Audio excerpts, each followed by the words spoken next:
salaamaaleykum amateur de foot yi nuyu nañ leen yéen ñëpp ku ci nekk seen ab tur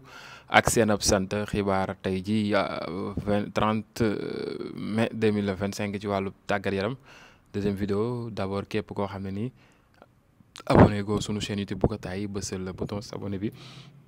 ngay liker di commenter di partager loolu ngeen ñu mën a soutenir bu baax a baax ci xibaar yi nga xam ne ñu ngi leen koy jox matin midi soir surtout like yi gars yi bu leen ko fàtte de te leen like bu baax dina ci am solo. Dani Alves nag dafa génn sur Instagram bind tout comme un pêcheur reste un pêcheur le joueur restera un joueur moom ngay gis noonu ne xëy na daal dafay waaj a ñëwaat ci terrain yi nee na daal képp kuy nappkat day doon nappkat ba abadan waaye képp kuy joueur tamit day doon joueur ba léegi mu ngi noonu loolu daal la publier sur Instagram ak photo boobee mu doon un très bon joueur kooku di Dani Alves mais nag problème mu maanaam siif lañ ko doon toppee ba tax nag ñu tëjoon ko prison ay moment mu ngi noonu actuellement nag mu ngi ci jàmm ak salaam ñu ngi xaar nal nar a mujjee ak naka la ki gën a nekk ci jàmm ak salaam beneen brésilien boobee di Antony nag ancien coach am boobee nekkoon foofa ci Ajax Amsterdam ba ci Manchester United ñu naan ko Erik ten Hag mu ngi noonu souhaite recruter Antony pour la troisième fois cette fois-ci au Bayer Leverkusen moom foo la ko bëgg a jëndee da ko bëgg a jënd 3 fois bii mooy troisième fois mu bëgg koo jënd nag jëndoon na ko Ajax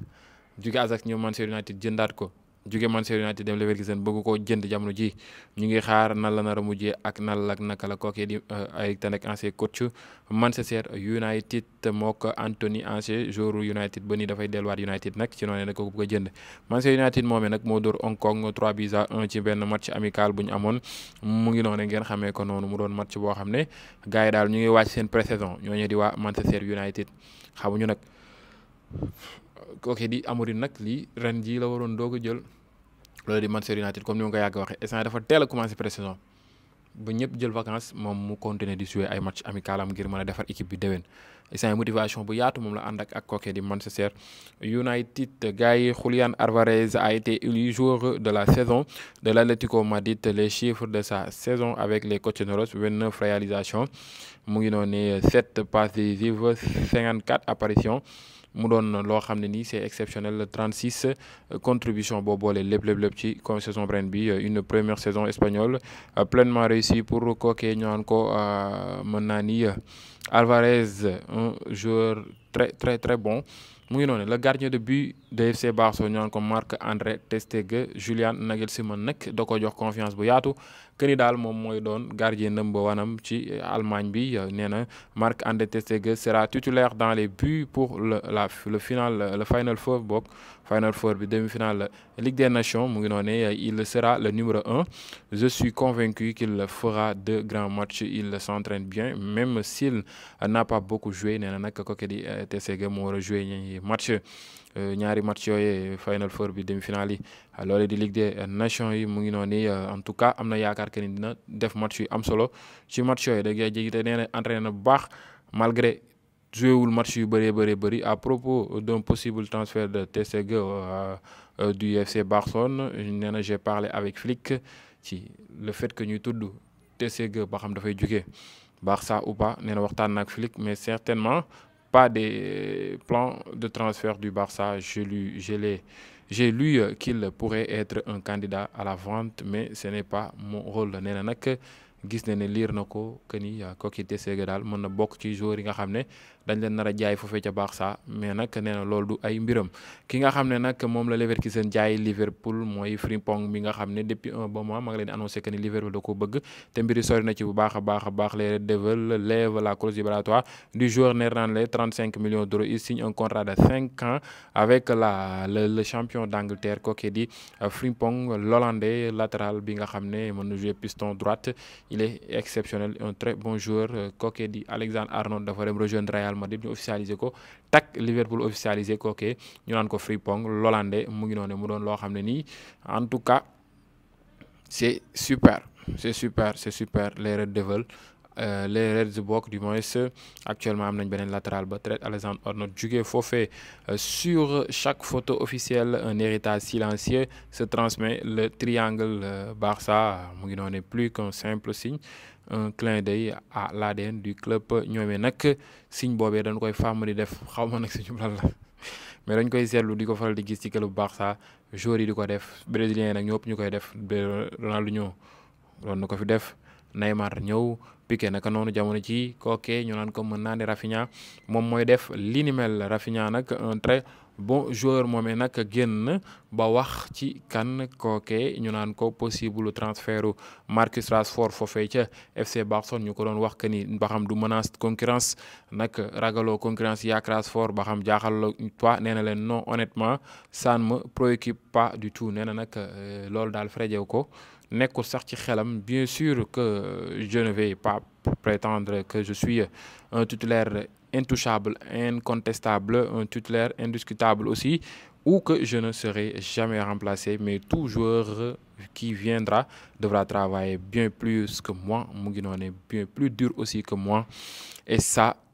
c'est quelque chose que je fais très bien, quelque chose que j'ai toujours fait. nee na nag bu dee wàllu liggéey boobee nga xam ne nag jour bi ñëw moom la def pour jël sama place wala pour concurrence ak man maa ngi koy def bu baax te dama koy def chaque jour te mën naa koo def maa ngi koy def kon jaaxaluma ay affaire de concurrence ak tiit ak ñoom seen. nee na daal li ko ëppal solo mooy que di fexe Barça gagné. nee na joueur bu au niveau ñëwee Barça nag dafay gën a baax ci équipe bi yóbbu ko fu kawe ki nga xam ne nag dafa kawe ci ay bëtam ci ay 17 ans muy Lamine Yamal. Rafinha nee na mosul gis jëmm ju mel ni Lamine Yamal am âge am nii di footballé niveau bi mu toll nii nee na loolu daf ko yéem carrément. nee na joueur bu incroyable la kooku Lamine Yamal ci ay 17 ans li muy def nii mën na doon ji ëllëg l'un des meilleurs joueurs ci histoire football waxul ci ay saison rek de mais ci histoire football mondial nag li muy def nii nga am 17 ans di ko def yombul. Rafinha loolu la génn wax ko ci kan kookee ñu naan ko Mamadou Ryan Lamine Yamal. mu ngi noonu kookee ñu naan ko Piero Gasperini quitte l'Atlanta après 9 ans et rejoint l'AS Rome. moomee nag jóge na Atlanta dem rejoindre AS Rome, un très bon entraîneur. ñu ngi xaar nan la nar a mujjee foofu Claudio Ranieri jóge na fa nag moom moo fa topp. en tout cas mu ngi noonu daal bonne chance à lui et bonne chance à tous les mën naa ni supporters de Rome. Lautaro Martinez wax na ci Ligue des Champions bi contre Paris Saint-Germain. nee na nag jël na loole di coupe du monde, jël na trophée yu bëri ak Inter, jël na Copa América, jël trophée ak ay Argentine,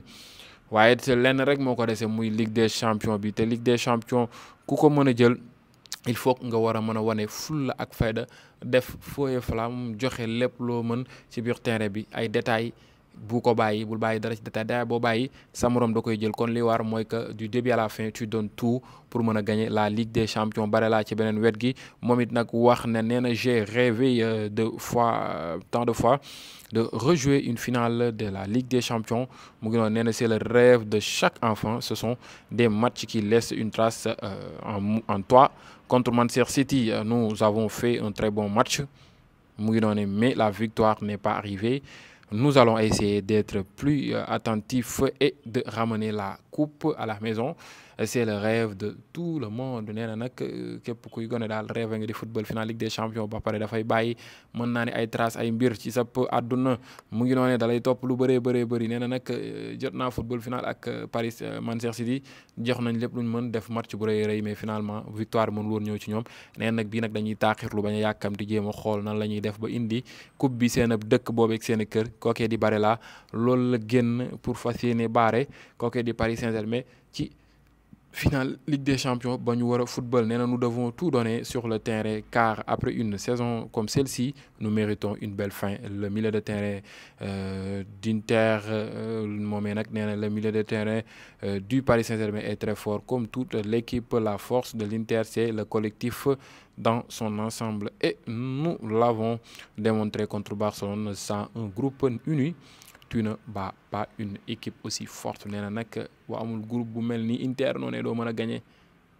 genre équipe yu mel ni Paris Saint-Germain. nee na noonu lañ def contre Barça football booloo doon benn bañ a bàyyeeku góorgóorlu bu baax a baax. mu ngi noonu en tout cas dina doon match bu neex yëngu tegu ci temps. mu ngi noonu Inzaghi aussi di coach Inter moom it génn ba yàbbi ci li ni mel. nee na daal match bi pour ñu gagné ko duñ bàyyi benn détail fulla ak fayda joxe lépp luñ mën ci biir terrain bi du début à la fin rien lâché pour mën a gagné finale Ligue des Champions contre kooki di Paris Saint-Germain nga xam ne ils ont une très belle équipe boo xam ne nii jamono juñ toll nii ils font partie des meilleures équipes en Europe cette saison. mu ngi doone kon nag ñoom li leen war mooy ko ñu joxe lépp lu ñu mën ci match boobee nga xam ne ñu ngi ko war a doxal diggante ak ñoom kooku di Paris Saint-Germain. ci côté Paris Saint-Germain nag kooku di Luis Enrique moomee nag génn ba leeral doom ji nee na nag final bi doomam du ñëw physiquement mais spirituellement il va venir. ci saayir doom ji dina ñëw te it dina ko secouer en tout cas moomee nag nee na miss na ay grand rendez-vous miss na ay final surtout final Ligue des Champions loolu jaaxalu ko jommalu ko te maanaam football final Ligue des Champions aussi frajew ko li war mooy que du début à la fin moom tamit nee na ñu joxe li tax ñu war a mën a gagner final bi. Une finale c'est vrai ça se joue pas ça se gagne mais aussi ça se joue parfois ñu bëri dañ naan ça se joue pas seulement mais boo joué wul parfois doo mën a gagner am na équipe yoo xam ne il faut que ñu jouer pour mën a gagner xamuñu taxaw xamuñu taaxirlu di xaar il faut que ñu presser football gagner match boobee Paris Saint-Germain nag looloo ko war contre kooku di Inter mais avec intelligence mu ngi noonee mais ak ñàkk yàkkamte bañ a précipité wu ci match boobee ngir war a mën a jël lii ñu moom ñoom loolu lañ jàpp en tout cas mu doon match bu nar a neex Ousmane Dembélé nag ci beneen wet gi nee na nag gis na ne Paris Saint-Germain jamono ji dafa màgg am nañ évolution de même que moom tamit sentir na loolu ci boppam te dinañ jéem a góorgóorlu réaliser rêve parisien yi nee nañ jàpp na ne daal suba mën nañ bind seen propre histoire bind histoire muy jëlal Ligue des Champions Paris Saint-Germain pour la première fois ci seen histoire dina doon lu rëy a rëy ci ñoom kookee di Ousmane Dembélé loolu la génn yey yàbbi ci match bi ni mel mu doon match boo xam ne en tout cas nar na neex yëngu tegu ci temps ma leen di xaar ci commentaire yéen kan ngeen di jox victoire ci match boobee en tout cas dina yéeme daal dina yéeme man moom maa ngi koy xaar attentivement xam naa ni catalan yi moom damay ragal ñoom ci côté Paris Saint-Germain moom la ñu war a mën a supporter mu ngi noonu en tout cas ñu ngi xaar daal ñu ngi xaar on a hâte de voir cette finale waaw cette finale Paris Saint-Germain ci côté football moom ils sont impeccables mais aussi ils marquent des buts défensivement ils ont une très belle défense mais nag xamuñu nag ba xam suba noonu la nar a demee ou pas en tout cas ñu ngi koy xaar mais nag gars yi kookee ñu naan ko mën naa ni Lamine Yamal moomee nag jamono ju ñu toll nii moo ko Ousmane Dembélé ñoo nar a xëccoo Ballon d'Or yi di ñëw ak ñoom Kylian Mbappé te mën naa ni mook Ousmane Dembélé sax daanaka ñoo si gën a sori ci trophée yi ñu jël Kylian Mbappé ñu ngi xaar ko du moon ko des clubs nu muy demee finalissima bi sax loolee di Final Four Ligue des Nations demi-finale yi ñoom ñoo war a dajanteel Espagne ak France léegi nag loolu tamit ay points la ñoom ñaar ku ci gagné ba pare def un très grand match mën nga gën a devancer sa morom ci loolu di xëccoo Ballon d'Or bi dans 6 jours Lamine Yamal et Dembélé s'affronteront sur le terrain les deux principaux candidats pour le Ballon d'Or cette année mu ngi noonee l'Espagne affrontera la France en demi-finale de la Ligue des Nations kan moo ci war a gagné ngeen bindal moo ko actuellement nii jamono ji daal ñoom ñu ngi ci forme bu mag a mag ñaari équipe yooyee kookee di Marcus Rashford nag jamono ji ñu toll nii gars yi jugul ci di commentaire ci ay publication Lamine Yamal bii commentaire na encore une fois moom ngeen di gis noonu publication bi Lamine Yamal def mu def ci lu mel ni ku xaw a sedd noonu ku xaw a froid ku congelé wu daal moom la génn yey yàbbi dugal ko foofee kookee ñaan ko Marcus Rashford mu ngi noonee gars yi loolu nekkoon xibaar tey jii 30 mai 2025 ci wàllu tàggat yaram képp koo xam ne yaa ngi may seetaan abonné go suma chaîne YouTube bu ko tàyyi bësal bouton s'abonner bi ngay liker di commenter di partager loolu ngeen ñu mën a soutenir bu baax a baax ci xibaar yi nga xam ne ñu ngi leen koy jox matin midi soir jàmm ci yéen ba beneen yoon ci yeneen vidéo merci à vous jaa ngeen jëf